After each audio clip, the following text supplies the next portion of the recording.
In Algebra 2, Section 6.1, we're dealing with exponents. Now with exponents, we have a lot of properties. Some of these are review and some of them are new that you're going to learn, but basically you'll need to know them for your SATs, definitely. You'll be able to use them in the flipper, so you don't have to necessarily memorize them, but you have to know how to use them. And in this case, for the exponents, we're going to go through the rules. Here are the properties and what they're called. It's not very important for you to actually know what they're called, but know that when you see it, how you can solve it. So the equation on how to do it is right here, and then examples right here, and we'll go through the example of each. So the first one is a negative exponent. So basically you have a power and it's a negative.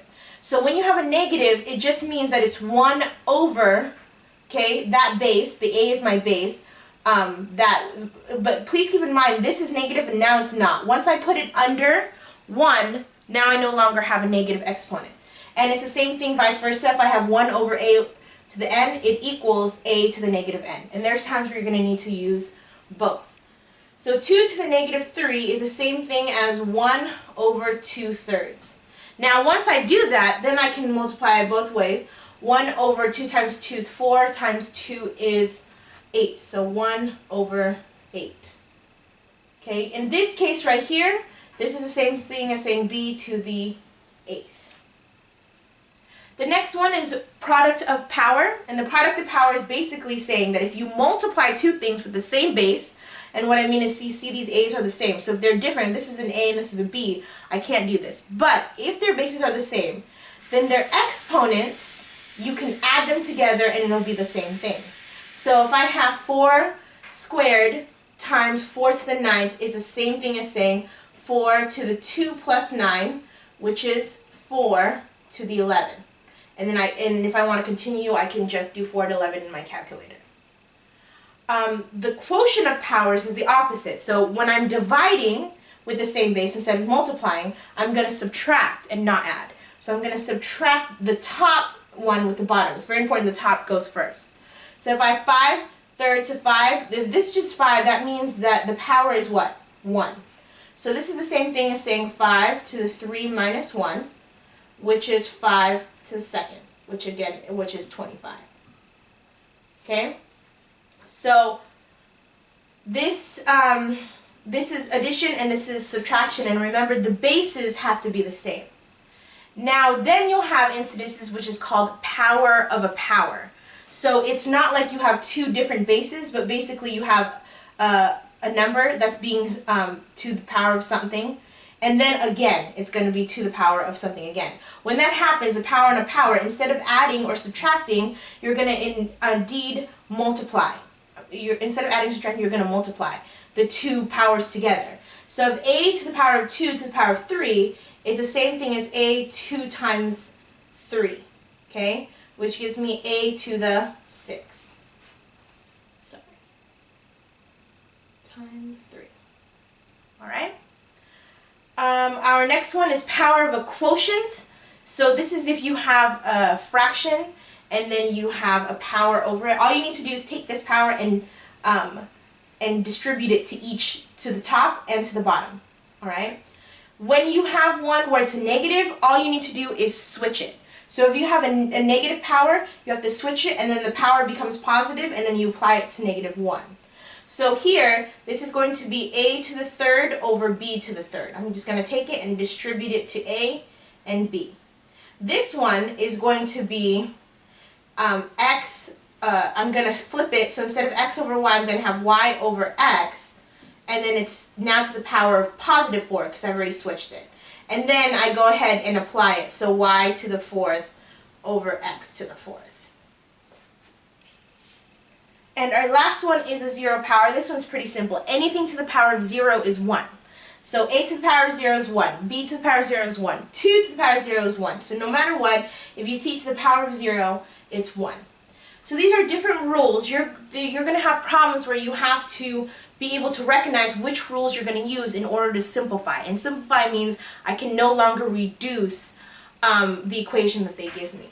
So go ahead and do your vocabulary, write this down, and we have a few problems that we're going to do.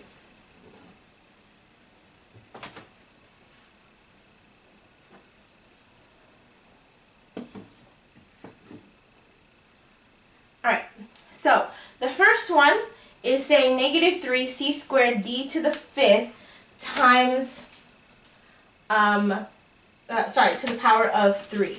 In this case, and the rules of the order of operation apply. So in this case, no matter what, powers goes first. And I'm going to take this power and I'm going to distribute it to each and every one. So it's going to look like this.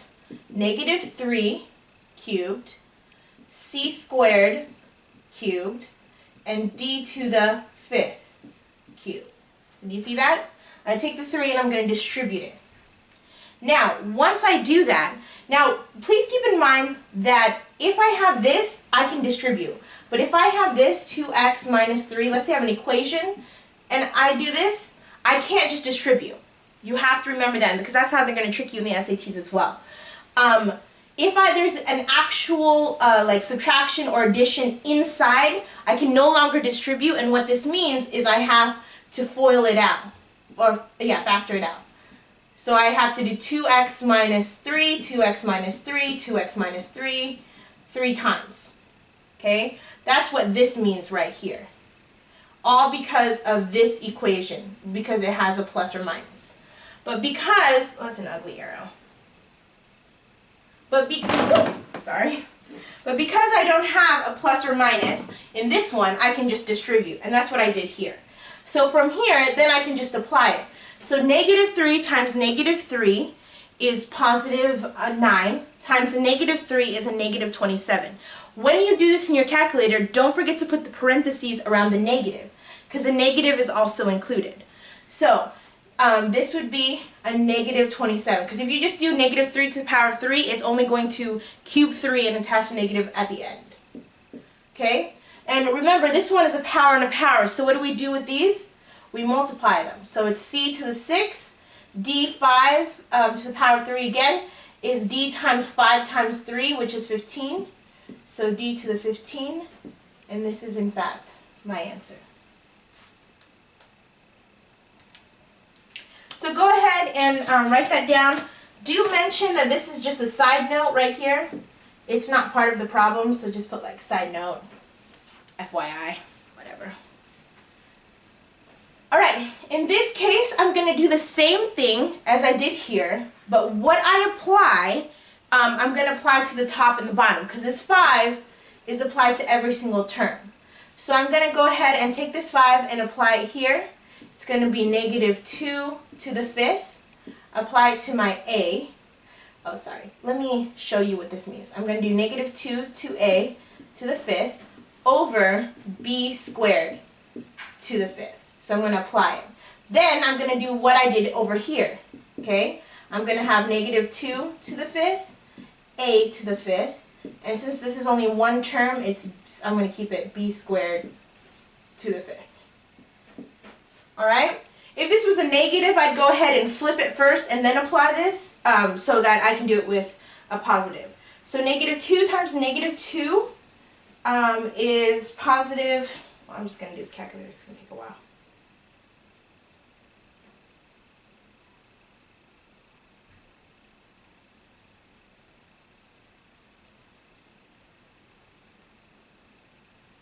Negative 32. Alright? And then a to the 5th. Whoops. Okay? Over b squared to the 5th. So since it's a power and a power, I multiply. B to the 10th. Now, if I had common ones, for example, if I had, let's say these were both a's. If I had negative 32, okay, this is another side note. If I had negative 32 a to the 5th over b to the 10th, what I would do here, sorry, make this a to the 10th. What I would do here is I would then reduce it even more, okay? I would subtract it. And that's only if these bases are the same. These bases are not the same, so I couldn't do it. This would be my answer for this equation. But if the bases were the same, then I would do negative 32, and then I would have a, okay, the top number, which is 5, minus the bottom number, which is 10. So I'd have negative 32 over a to the negative 5th. Now, because that negative is 5, because that a, it's a negative 5, I need to bring this down. So I end up with negative 32 over a to the 5th. Okay, and that's only if the bases mean. Sorry, and that's only if the bases are the same for a and a. This one is not, but this would be the answer if they were. So these two, again, are side notes. Go ahead and write that down. You're going to do page 316, numbers 4 and 6. 316, number 4 and 6. And I will see you in class.